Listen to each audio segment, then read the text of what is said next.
El día que lleguen a mi edad ya sabrán lo que es bueno. Sí, no. Yo tenía 18 años y pensaban que yo tenía 26 años. Una vez a un amigo le dije, no, es que todo el mundo me calcula mucha edad. Y me dijo, pero tenía yo 18 años y me dice, pero te ves joven, tienes 23 años, ¿no? Y yo tengo 18, me dice, tienes que hacer algo por tu aspecto, me dijo, te ves mucho más grande. Pero bueno, vamos a y ahora el hermano Israel por la predicación, así que vamos a continuar, vamos a abrir nuestras Biblias en Nehemías 4 del 1 al 6. ¿Sí? Quiero que continuemos estudiando. A mí me agrada mucho el libro de Nehemías porque dice cosas muy prácticas y además de que dice cosas muy prácticas, dice cosas que nos retan a vivir una vida dedicada a Dios, una vida pues correcta delante de Dios. Y a veces también hay que decirlo, también nos invita a sacrificar ciertas cosas. ¿Qué quiero decir sacrificar ciertas cosas? Cuando hay que tomar a veces decisiones en nuestra vida, hay veces que uno tiene que optar entre seguir a Dios o tener una amistad, por ejemplo. Yo recuerdo cuando acepté a Cristo en el año 1994, acepté el Evangelio yo, 1 de julio de 1994, hace algunos años. Tenía yo 22 años. Al mes visité, unos amigos llegaron a la casa y me dijeron, vente, vamos a ver a tal. Llegué a la casa de mi amigo, algo yo creo que ya sospechaba porque me dijo, tómate una cerveza.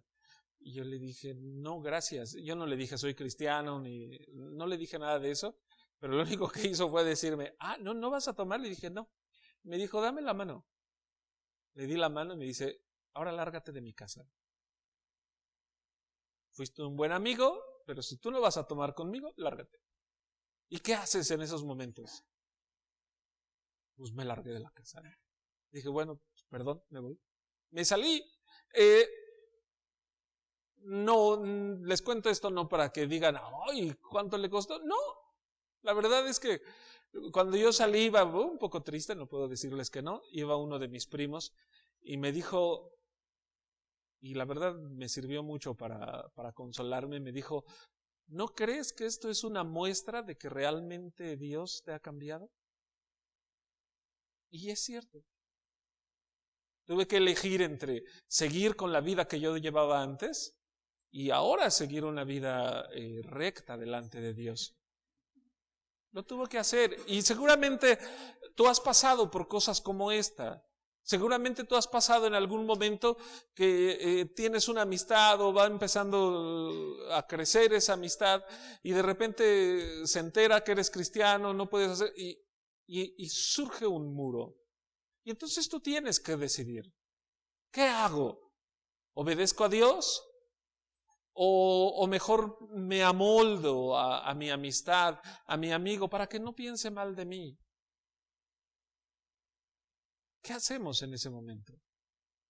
Seguir a Dios, obedecer a Dios, implica la mayoría, bueno, de hecho yo diría todas las veces, sacrificio.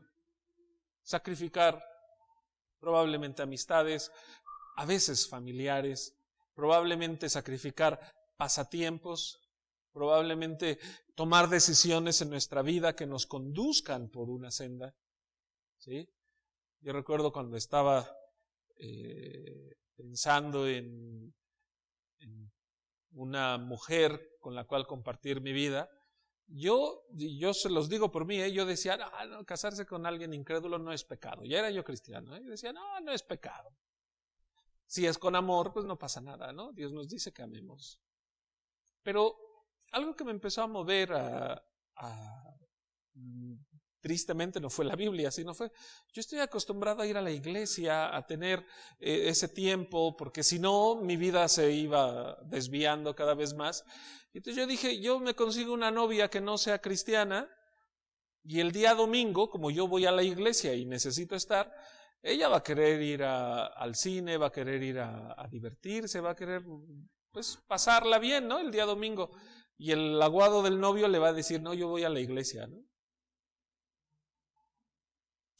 Y Dios fue usando eso para ir recortando, déjenme decirlo así, opciones. Yo ese día entendí que no podía tener una relación de noviazgo con alguien que ni siquiera pensara en asistir a una iglesia. Dios fue guiando hasta que, gracias a Dios, me puso a una mujer, una chica que asistía a esta iglesia, y le doy gracias a Dios por eso, porque gracias a Dios me dio sabiduría y me iluminó para ir tomando decisiones correctas.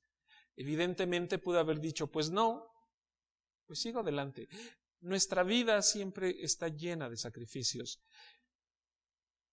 Nehemías 4 del 1 al 3 dice, cuando yo, Sanbalat, que nosotros edificábamos el muro, ¿recuerdas cómo nos quedamos en el capítulo 3? Nos quedamos en que estaban construyendo el muro. Ninguno de ellos era especialista. Nadie era albañil, nadie era carpintero, pero todos estaban construyendo el muro, lo estaban haciendo con mucho empeño. Entonces escucha cómo habla siempre el que está en contra, ¿no? Nehemías, este libro, tú vas a ver siempre algo que hace Dios, hace el pueblo en obediencia a Él, y los que están criticando, viendo a ver. Y fíjate lo que dice, cuando yo, Sanbalat, que nosotros edificábamos el muro, ¿qué hizo? Se enojó y se enfureció en gran manera, e hizo escarnio de los judíos, e hizo escarnio de esos que estaban trabajando. ¿Quién era Sanbalat?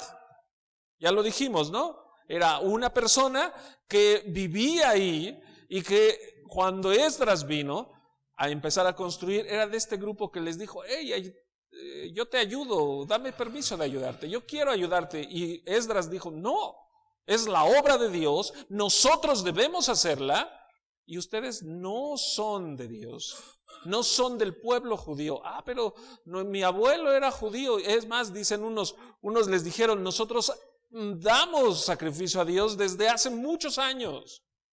¿Cuál fue la respuesta del pueblo judío? De Esdras y posteriormente de Nehemías, no. Esta obra es del pueblo de Dios. Y decíamos, pues hay que tener cuidado, ¿no? No necesariamente porque ellos digan busco a Dios, amo a Dios, alguien más realmente será hijo de Dios o del pueblo de Dios. Cristianos hay muchos, ¿no? ¿A poco no? Tú sales a la calle y preguntas, ¿son cristianos? Y te van a decir sí. Recuerdo que una mujer española, estaba yo haciendo un curso y de repente, se enteró que yo era misionero y me dijo, pero ¿tú misionero de qué? Bueno, soy cristiano, soy bautista. Y me dice, pero es que misionero, es que aquí todos somos cristianos. España es un país cristiano. Y yo recuerdo que le dije, bueno, es que nosotros, mi grupo de iglesias, creemos que aquel que se llama o se dice cristiano es aquel que obedece la palabra de Dios, que sigue la Biblia como su regla de fe y práctica. Para nosotros eso es un cristiano. La mujer, sin ser, incluso ella decía que era atea y la verdad se comportaba como tal y peor, se me quedó viendo, respiró y me dijo, entonces tienes mucho trabajo. ¿Sí? Y esa es la verdad. Hay muchos que se dicen cristianos y que no actúan como la Biblia lo enseña. Por eso es que debemos tener cuidado. El Señor Jesucristo lo dijo, no todo el que me dice Señor, Señor, entrará en el reino de los cielos. Pero a veces nosotros somos muy buenos, ¿no? Inmediatamente les ponemos título. Es que es hermano. ¿Hermano? ¿Sí? ¿A ti te consta que todos sean hermanos? Pondré el tiempo, perdón. Normalmente lo pongo antes.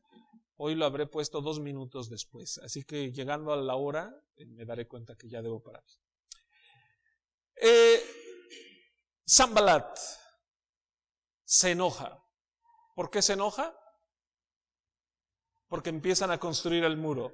Cuando tú empieces a comprometerte con Dios y tu cristianismo no sea nominal, cuando tú empieces a construir muros, cuando tú empieces a involucrarte en la obra de Dios, siempre vas a tener oposición. Siempre. Y no solamente eso, vas a tener a alguien que se ría de ti. Me recuerdo que alguna vez alguien me dijo, ay, sí, el cristianito. ¿Qué haces cuando te volteas y le dices, pues sí, ¿qué? ¿Eso es sabio? No lo es. No lo es. La mejor respuesta es dar un buen testimonio. Fíjate lo que dice Sanbalat. Sanbalat hace preguntas que en realidad son burlas. Dice, hizo escarnio de los judíos y habló delante de sus hermanos y del ejército de Samaria y dijo, ¿qué hacen estos débiles judíos? ¿Qué hacen? Hay una traducción de la Biblia diferente que dice,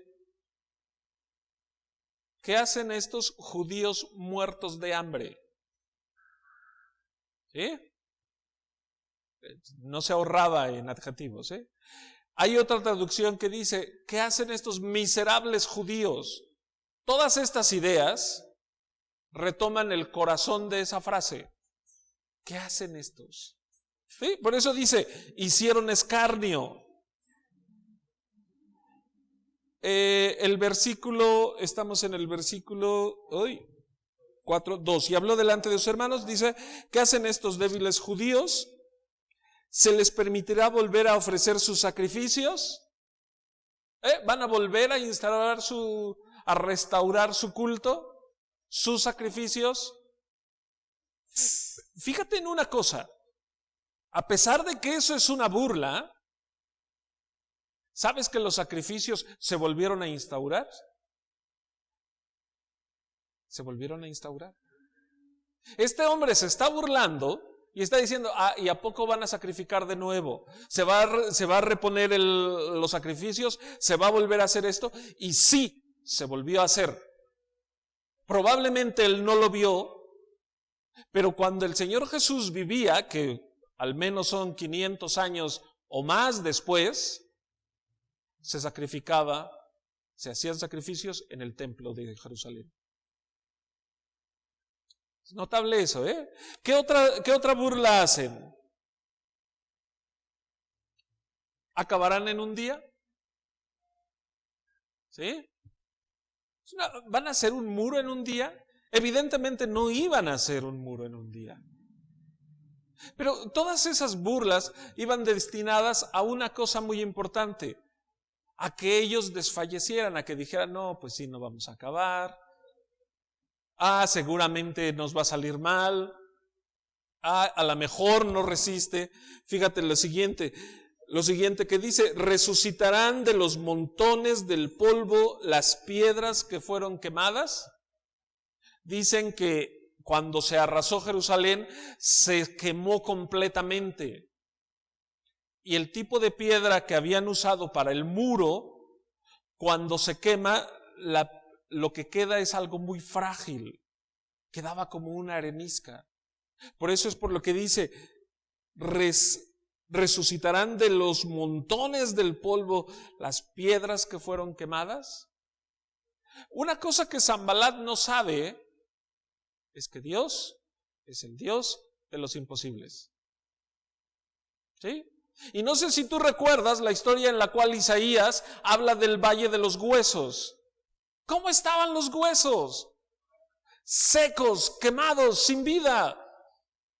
¿Y qué fue lo que ocurrió? El Espíritu de Dios dice sopló vida en ellos. Y entonces esos huesos que estaban muertos, dice, volvieron a tener vida. Y no solamente volvieron a tener vida, dice, se juntaron todos y tenían carne, piel. Dios es el Dios de los imposibles. Y déjame te pregunto a ti, ¿tú crees eso? ¿Lo crees? ¿Estás convencido que Dios es el Dios de los imposibles? Si tú crees eso, tú debes vivir eso. ¿Sí? Repito esa idea. Si tú crees eso, debes vivir eso. A veces nosotros creemos tantas cosas. Ya te he explicado lo que es la teoría, ¿no? En teoría, la física moderna, dice que tú puedes atravesar ese muro. Si haces los suficientes intentos en correr al muro, como tienes una cantidad finita de electrones y este tipo de cosas, ya no me acuerdo del nombre, el núcleo de eso, como chocan, por eso es que no puedes pasar. Pero si tú haces el suficiente número de intentos, habrá un número en el que esos átomos, sus núcleos, no se pegarán. Y entonces tú podrás atravesar la pared. Eso es física. No les estoy hablando de cuentos. Eso es física. ¿Sí? Ahora, eso dice la teoría. Donativo, ¿puedes atravesar el muro? Inténtalo 5 o 10 veces. ¿Por qué no? ¿Cómo no va a pasar? La teoría dice eso. Sí, hay una diferencia entre la teoría y la práctica. Y desgraciadamente muchas veces la hay en nuestras vidas. ¿Por qué? Porque decimos y confesamos, yo creo en Dios. Dios es poderoso. Y cuando vienen los problemas a tu vida, ¿qué haces? ¿Cómo te comportas? En una clase del seminario, uno de los hermanos, estoy dando métodos misioneros, no, pero no fue en esta, era la misma clase, métodos misioneros, pero hace 2 semestres, les decía yo una frase que encontré, que es muy fuerte. Decía, el autor de este libro decía, ocurre que tenemos muchos misioneros que son de chocolate. Al calor del fuego se derriten. Y decía el autor, por eso es que muchos misioneros vuelven del campo. Y es cierto, me les digo, paréntesis aparte. Y este pastor levanta la mano en la clase y me dice, oye hermano, ¿y por qué crees que los misioneros son de chocolate? Me dice, ¿será que las iglesias? Y ya no lo dejé terminar, le dije, sí, creo que muchas de las iglesias que envían a esos misioneros de chocolate son también de chocolate. Pero muchas veces decimos, Dios es todopoderoso en la iglesia, y decimos, yo amo a Dios, yo creo en Dios. Pregunto, ¿cómo vives? ¿Como si tuvieras un Dios todopoderoso? ¿O como si vivieras solo en este mundo? ¿Quién gobierna tu vida? ¿Quién manda tu vida? ¿Tú o Dios? Yo no creo en la salvación por señorío. Hay algunos que dicen que, hablando de cosas que se acumulan a la Biblia, hay algunos que dicen, es que tú no eres salvo si no aceptas a Jesús como tu Señor y si no te comportas como que Él es tu Señor. A eso le llaman la salvación por señorío. Pero a pesar de que no creo en la salvación por señorío, sí te puedo decir una cosa. El Señor Jesucristo dijo, por sus frutos los conoceréis.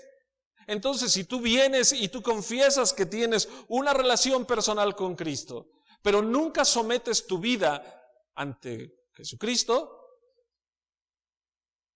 ¿qué es lo que nos dice? De acuerdo a lo que el Señor Jesús dijo, por sus frutos los conoceréis. Que seguramente tú no eres salvo. Y no pretendo que tú dudes de tu salvación. Solo mi interés es que reflexiones si realmente vives de acuerdo a lo que dices que vives. El cristianismo no es solamente teoría, es sobre todo práctica. Tu relación con Dios no es solamente teoría, es práctica. ¿Sí? Siguiente versículo dice, y estaban junto a él, ¿quién? Tobías, el otro maloso, ¿no? ¿Recuerdan quién era Tobías? Que tenía nombre que decía Jehová es mi salvación, Jehová lo alabo. Tenía un nombre que glorificaba a Dios, a Jehová, no a cualquier Dios, a Jehová. Y ahí está Tobías. ¿Y qué dice Tobías? Y estaba junto a él Tobías, amonita, el cual dijo, lo que ellos edifican del muro de piedra, si subiere una zorra, ¿qué cosa? La derribarán. Tobías se une a la burla. Fíjate, el que empieza la burla es alguien lejano al pueblo, que no tiene nada que ver con Dios, es alguien incrédulo. El que se une, no recuerdo si era mi mamá la que decía, son los cristianos sangochados, ¿no? ¿Qué es un sangochado? Pues no está muy cocido, ¿no? Sí, es más o menos. ¿Cómo quiere su pedazo de carne? Pues que esté escurriendo sangre, ¿no? Ese es el sangochado. No está bien hecho. Entre otras cosas, eso es pecado, pero bueno, otro día hablaremos de ello. Sangochado, este hombre en su nombre dice que teme a Dios, pero en su realidad no está temiendo a Dios, está en contra de la obra de Dios y se une a la burla. ¿Y qué es lo que dice? Lo que ellos están edificando, ¿qué cosa? Una zorra lo puede quitar. Te voy a dar 3 pasajes, no los leeremos, sobre todo si los estás anotando. Salmo 63:10, Lamentaciones 5:18 y Ezequiel 13:4 nos dicen que los chacales arruinaban y maldecían las ciudades. Para hablar de una ciudad que estaba derruida, decían, es una morada de chacales. Y este recurso literario es muy usado entre los profetas. Una ciudad abandonada normalmente se llenaba de zorras, se llenaba de chacales, de animales de carroña indeseables. Dicen los que saben que seguramente por eso Tobías dice, si viene una zorra, ¿qué va a hacer? ¿Qué va a hacer? ¿Qué va a hacer? Va a derribar el muro. Imagínate qué tan frágil va a estar. Imagínate cómo va a estar frágil. Hace muchos años Dios me permitió ayudar a personas que hacían labores de albañil y de repente hubo un día que hubo que quitar un muro, ¿no? Tú veías el muro tan fuerte, de 2 patadas se caía. De 2 patadas. Pero puede ser incluso peor. En el año 92 más o menos, fui parte de un grupo que cerró la universidad. Y a mí me tocó estar en uno de los accesos de insurgentes. De lejos, yo era el único que estaba ahí, de lejos tú veías la barricada y era una barricada que daba miedo. No pasaba ningún auto, porque veía todo ahí amontonado. Pero si tú te acercabas, ¿sabes cómo se podía caer? Si soplabas. Era de unicel. ¿Sí? Eran unos pedazos de unicel y además mal puestos. Yo recuerdo que pasé el día más nervioso de mi vida porque yo decía, cualquiera que viene, o sea, tira esto y me pega a mí, porque además yo medía lo que mido ahora, pero pesaba 50 kilos, entonces ya se imaginarán. Y además para eso de pelear y eso nunca fui bueno, nunca. Así, eso es lo que está diciendo. Cualquiera puede derribarlo, cualquiera puede quitarlo. Esa es la burla. En mi caso no era burla, era la verdad. Un pedazo de unicel no cubría nada. Esto es una burla. ¿Cuál es la respuesta? ¿Cuál es la respuesta de Nehemías? Versículo 4. ¿Cómo empieza? Oye, oh Dios nuestro, que somos objeto de su menosprecio. y vuelve el baldón de ellos sobre su cabeza y entrégalos por despojo en la tierra de su cautiverio. No cubras su iniquidad, ni su pecado sea borrado delante de ti, porque se airaron contra los que edificaban. ¿Qué te dice este pasaje? ¿Qué es lo que contiene? Versículo 4 y versículo 5. ¿Qué es esto que está haciendo Nehemías? ¿Qué hace? Una oración. Una oración a Dios. Oye, oh Dios nuestro, que somos objeto de su menosprecio. Oye, oh Dios nuestro. Nehemías, la primera cosa que hace no es ponerse a discutir con Sanbalat, no es ponerse a discutir con Tobías. ¿Qué es lo que hace? Orar a Dios. ¿Recuerdan qué fue lo que hizo Nehemías cuando se enteró cómo estaba Jerusalén? Orar a Dios. Cuando viene y habla al pueblo, ¿qué es lo que hace? Orar a Dios. Cuando se están burlando porque ellos están construyendo, ¿qué es lo que hace? Orar a Dios. Cuando alguien se burle de ti, ¿qué es lo que debes hacer? Orar a Dios. ¿Sí?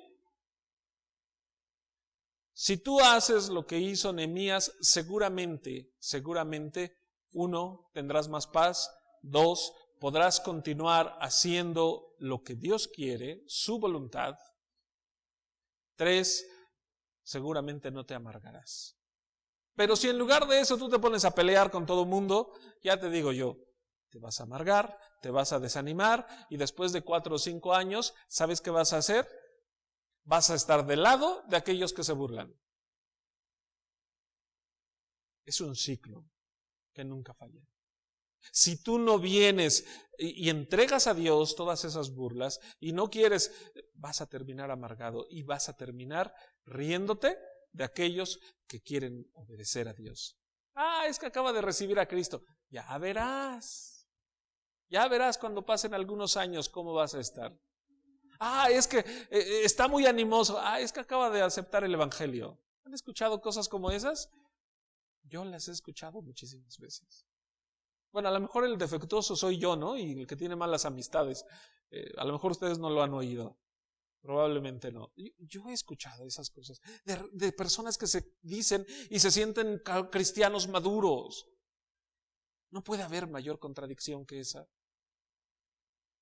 Platicaba con un hermano en la semana y yo le decía algo que yo veo en la palabra de Dios. La madurez cristiana no es equivalente al conocimiento de la Biblia. No es equivalente. Conozco personas que saben mucho de la Biblia, que pueden recitarte incluso la Biblia, pasajes enteros, pero ¿sabes qué? Muchos de ellos no son maduros. De hecho, ni siquiera muchos de ellos son cristianos. Conozco gente así, que sabe de la Biblia, que conoce de la Biblia, pero que ni siquiera son cristianos. Cuando les hablas del nuevo nacimiento, nunca hay un arrepentimiento en sus vidas. Paréntesis. De hecho, hay muchos grandes líderes cristianos que nunca te hablan del arrepentimiento. Calvino, por cierto, en ninguna parte en todos sus escritos habla y confiesa que algún día se arrepintió de sus pecados. En ninguna parte. Por eso es que cuando yo escucho hermanos que tienen comunión con calvinistas, con gente de este estilo, me sale urticaria, ¿no? Digo, ¿por qué? ¿Por qué hacemos eso? ¿Por qué? ¿Realmente creemos en lo que la Biblia dice cuando nos habla de arrepentimiento? Arrepentíos, dice el Señor. ¿Creemos en eso? Si creemos en eso, seguramente hay cosas, posiciones teológicas que nosotros automáticamente haríamos a un lado. Y es curioso, pero déjame te digo algo. Facebook está inundado de citas de autores calvinistas. Y he visto muchas frases de muchos hermanos muy cercanos a mí que son dichas por calvinistas. Cuando ese hombre no creía en el arrepentimiento, cuando ese hombre no habla nunca de que se haya arrepentido. Creo que casi cada que hablo digo una cuota de calvinismo, a lo mejor debería de usar otro ejemplo. No conozco muchos otros ejemplos. Pero debemos tener muy claro qué es lo que nosotros creemos, qué es lo que nosotros vamos a hacer. ¿Vas a decidir obedecer al 100% la palabra de Dios? ¿Vas a decidir hacer la voluntad de Dios? La oración de Nehemías, importante. Ora a Dios. Delante de Dios, ve delante de Él. Probablemente no puedas llegar a las 9:30 de la mañana los domingos para orar al menos media hora. Pero ora en la semana. Ora en la semana. Los miércoles a las 10 nos reunimos aquí a orar. Si puedes venir, ora. Cualquier cosa que tú puedas decidir, que tú puedas hacer, si no va acompañado de oración, seguramente no ocurrirá. A un hermano, a un misionero que conocí hace muchos años, yo le contaba lo que Dios había puesto en nuestro corazón, mi esposa y a mí, y él me dijo una expresión que me agrada mucho. Me dijo: riega con oración tus deseos. ¿Sí? Riega con oración tus deseos. Y si es de Dios, Dios te lo va a conceder. Me gusta la frase porque cuando tú tienes una planta, para que crezca, ¿qué debes hacer? Cuidarla, regar, echarle agüita. Tú no puedes agarrar, sembrar unos tomates y decir, pues a ver en medio año, a ver qué pasó con los tomates. Seguramente se secaron, seguramente no fructificaron. ¿De acuerdo? Por eso me encanta esa frase: riega con oración. Y si es de Dios, Dios te lo va a conceder. Y evidentemente ahí también está la otra cosa. Si no es de Dios, Dios te guiará a otro lugar. Dios te guiará a hacer otra cosa. Pero, importante, riégalo con oración. No cubras, no pases por alto. Esa es otra expresión. No pases por alto su iniquidad, su pecado. ¿Por qué? Dice, porque se airaron contra los que edificaban. Hay otra versión que dice, porque han desmoralizado a los que edifican, porque han insultado a los que están reconstruyendo, porque han insultado a sus constructores. La petición de Nehemías es muy clara. Por favor, castígalos. ¿Sí? No te olvides de lo que nos están haciendo. Pero la primera cosa que hace Nehemías, y vuelvo a repetir, no es ir y pelearse con ellos. La primera cosa que hace es orar a Dios. Y fíjate lo que dice el versículo 6. ¿Qué dice el versículo 6? Edificamos pues el muro, y toda la muralla fue terminada hasta la mitad de su altura. ¿Por qué?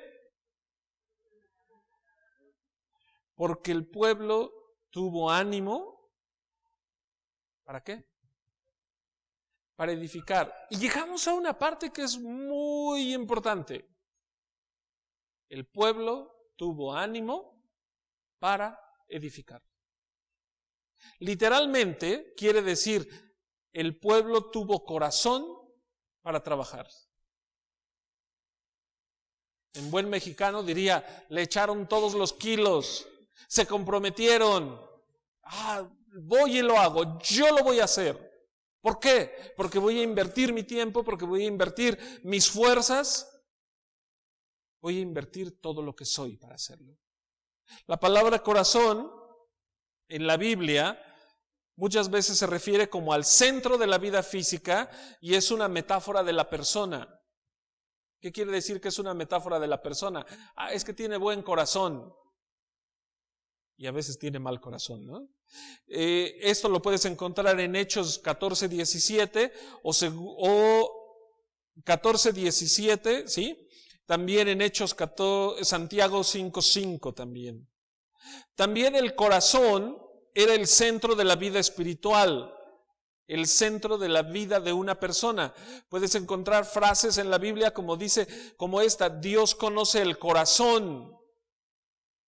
Eso puedes encontrarlo en Lucas 16:15, Romanos 8:27 y también en Apocalipsis 2:23. También se usa con respecto a la vida espiritual de la humanidad. También se usa como el centro de la vida o el pensamiento. Todas esas cosas se usan para hablar del corazón. También es el centro de las emociones. En algunas ocasiones no habla del corazón como tal, sino dice de las entrañas. ¿Sabes por qué dice, por ejemplo, porque los amo entrañablemente? Y en algunas ocasiones se pone la palabra corazón en la traducción. Pero, ¿sabes? No se refiere literalmente a esto. Se refiere a esta parte. ¿Sabes por qué? ¿Alguien de ustedes tuvo algún novio, alguna novia? ¿Qué se sentía cuando te quedabas de ver con la persona y de repente daba la vuelta? ¿Dónde? Sí, tu corazón se acelera, pero ¿dónde sientes el primer impacto? Aquí en la barriga, ¿verdad? La cultura judía, si no recuerdo mal, y también la griega, en muchas ocasiones el centro de las emociones no era el corazón, era las entrañas, era la barriga. Literalmente, de hecho, dicen que una palabra más adecuada no sería te amo con todo el corazón, sino te amo con todas mis tripas. Se oye chistoso, ¿no? Ay, te amo con todo mi intestino, ¿no? No, pero la idea es esa: el centro de las emociones, el centro de todo esto eran las entrañas, porque lo sentías, ahí se sentía, ¿sí? Los pensamientos y acciones atribuidas al corazón muchas veces no están aquí. ¿Sabes en dónde están? Aquí. ¿Sí? Cuando dice que ellos trabajaron, ¿cómo? Porque el pueblo tenía ánimo para trabajar, porque el pueblo puso el corazón para trabajar, quiere decir que te entregaste completamente al trabajo. Y te quiero preguntar, yo siempre en mis preguntas, ¿verdad? Perdón, es de formación, de profesión, así como dice Israel, su escultura, sus templos y construcciones. Yo siempre con mis preguntas. La pregunta es, ¿cómo sigues a Dios? ¿Cómo trabajas para Dios? ¿Con todo el corazón? ¿O solo para cumplir? Hay una diferencia, ¿no? Hay una diferencia. ¿Cuál es tu compromiso con Dios? ¿Con todo el corazón o solo para cumplir? ¿Cuál es el compromiso con tu iglesia? ¿Con todo el corazón o solamente para que no digan los hermanos que no voy? Les decía a alguno de los hermanos, yo estoy muy mal acostumbrado porque a pesar de que teníamos una iglesia pequeñita, todos hacían algo. Les digo, y ahora que estoy en Bethesda veo la iglesia, alguien me ha preguntado ¿cómo te sientes? Y les digo, yo me siento como un niño en panadería. Estoy viendo todo. ¿Y por dónde empiezo? Veo, y te lo digo de verdad, te lo digo con el corazón ya que estamos hablando de eso, veo que muchos de ustedes tienen muchas habilidades y muchos dones que Dios les ha dado para emplearlos en su obra. Y no voltees a ver al de al lado. No, te estoy hablando a ti, que eres miembro de la iglesia. Bueno, tú no. Los que son miembros de la iglesia, los estoy viendo a ustedes. Me estoy dirigiendo a ustedes. ¿Hasta dónde llega tu compromiso con Dios? Yo espero que tengas un compromiso con Dios. un compromiso con tu iglesia, para trabajar de corazón para ella. Eso es lo que Dios quiere. Eso es lo que Dios nos demanda. ¿Sabes? Dios no es el abonero. ¿Sí? ¿Ya no hay aboneros? Bueno, creo que Electra es la que ha ocupado el lugar del abonero, ¿no? Pero ¿qué tal el abonero? ¿Cómo era el abonero? Te da y después hay que irle pagando poco a poco. A veces así planteamos nuestra relación con Dios. Me dio la salvación y le voy pagando en abonos chiquitos, ¿no? Te voy dando. No, Dios no es el abonero. Dios es el dueño de tu vida. Dios debe ser el dueño de tus deseos, el dueño de tus planes. Eso es lo que Dios quiere. Dios no se conforma con menos. ¿Sabes por qué? Porque nos ama. El día que conociste a quien, hablo de los casados, a quien fue tu esposo, a quien fue tu esposa, ¿qué le dijiste? Es que quiero que seas mi esposo, quiero que seas mi novia, pero poquito a poquito. No me vais a agobiar, por favor. ¿Sí? ¿Fue eso? ¿Eso es lo que Dios quiere? ¿Tú lo hiciste así? ¿Tú lo pensaste así? Bueno, va a ser mi esposa, pero poco a poco, ¿eh? Tranquilos, no se me pongan nerviosos. ¿Sí? No hay nada que no pueda ocurrirnos que no sea voluntad de Dios, porque somos hijos suyos. ¿Lo crees?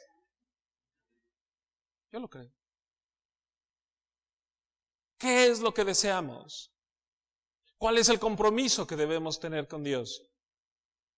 De hecho, vean al hermano, está en la puerta y él como si nada, tranquilo, ya ni yo que estoy hasta acá. Con todo el corazón, ¿cuál es el compromiso? ¿Qué es lo que Dios quiere? Dios quiere tu vida al 100%. Dios no se conforma con menos. ¿Qué harás? ¿Qué vas a hacer? ¿Qué vas a emplear para Dios? ¿Qué le vas a dar a Dios? ¿Qué haremos? ¿Qué haremos con aquel que lo dio todo por nosotros? El libro de Efesios dice, porque siendo en forma de Dios, no consideró el ser igual a Dios como algo a que aferrarse, sino que se humilló, haciéndose hombre. Y estando en la forma de hombre, se humilló a sí mismo, haciéndose obediente hasta la muerte y muerte de cruz. ¿Cómo podemos pagar ese sacrificio? No te estoy diciendo que me pagues algo a mí, porque creo que si tú y yo hacemos cuentas, yo te debo a ti muchas cosas. Solo te digo, ¿qué vamos a hacer con ese sacrificio de Jesucristo? ¿Cómo vamos a corresponder a esa vida eterna que Él nos ha dado? El estándar es muy simple de entender, muy difícil muchas veces de hacer. Dios quiere el 100%. Dios no quiere menos. ¿Estás comprometido con Dios? ¿Estás comprometido con tu iglesia? Dios quiere eso. Por amor de tu vida, no le des abonos chiquitos a Dios. Dale el 100%. Porque el día que lleguemos ante la presencia de Dios, te darás cuenta que fue la mejor inversión que pudiste haber hecho. ¿Sabes por qué? Porque ese día estaremos delante de la presencia de Dios y tarde o temprano vamos a estar allí. Y entonces dice la Biblia que le veremos cara a cara. Sabremos quién es. Y nos daremos cuenta del inmenso amor que nos tuvo, aunque tú y yo no lo merecíamos. Nadie de nosotros merece el amor de Dios. Él es digno de toda la honra y de toda la gloria. ¿Cómo vamos a servir a Dios? como esos hombres, con todo el corazón, con todo el ánimo. Eso es lo que Dios quiere. Vamos a orar.